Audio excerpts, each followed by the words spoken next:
The morning sun lit up the sprawling mansion, golden rays dancing across marble floors and towering glass windows.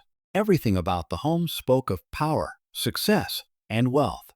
But behind all the luxury, a scene was unfolding that no fortune could ever soften. Alexander Grant, a self-made millionaire with a reputation for control and authority, stepped into the grand kitchen and froze. His breath caught in his chest as he saw his 7-year-old daughter, Sophie, crouched on the floor. With trembling hands, she scooped dry dog food into her mouth, her tiny cheeks streaked with tears.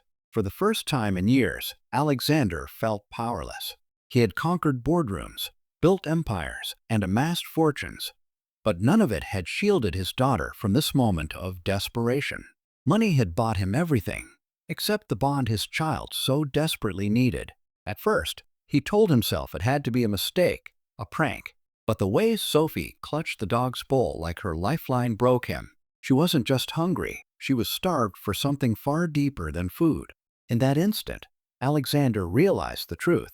The empire he had built had cost him his daughter's heart.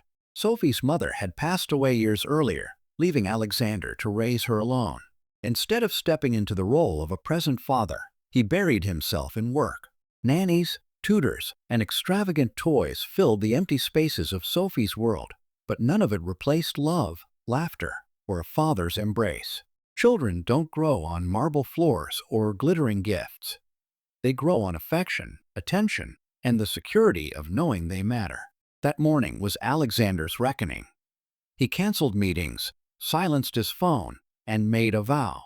The empire could wait, his daughter could not.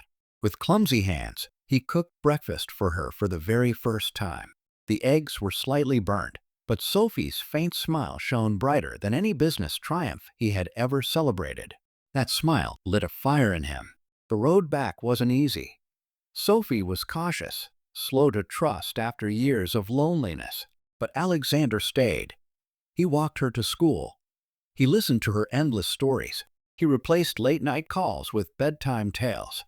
He learned to braid her hair, awkwardly, making her giggle every time. Slowly, the walls around Sophie's little heart began to fall. Alexander also confronted himself. For years, he wore his success like armor, excusing his absence as sacrifice. But the truth was simple. Sophie didn't need a millionaire. She needed a father. With this awakening, Alexander began using his wealth differently. He donated to orphanages and children's shelters, realizing that too many kids lived Sophie's pain without even the comfort of privilege. He started speaking less of profit and more of people, less of growth and more of gratitude. Seasons changed, and so did their home.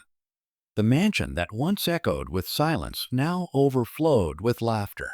Sophie helped him cook, planting flour on his face as they baked. Together, they planted flowers in the garden, each bloom a symbol of new beginnings. Yet Alexander never forgot the sight of his daughter eating from the dog's bowl.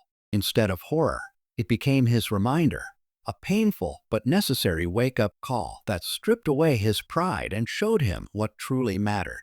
By the time Sophie turned 10, she was radiant, confident, and secure. Her eyes sparkled not with wealth, but with love. And Alexander? He was no longer just a man of millions. He was a father who had finally learned the meaning of true success. The truth had broken his heart that day, but in breaking it, it had rebuilt him into someone stronger, softer, and more human. If this story touched you, please like this video, subscribe to Kindness Corner, and share it so more people can be reminded that love, not money, is what makes a home. Because money can build houses, but only love can turn them into homes.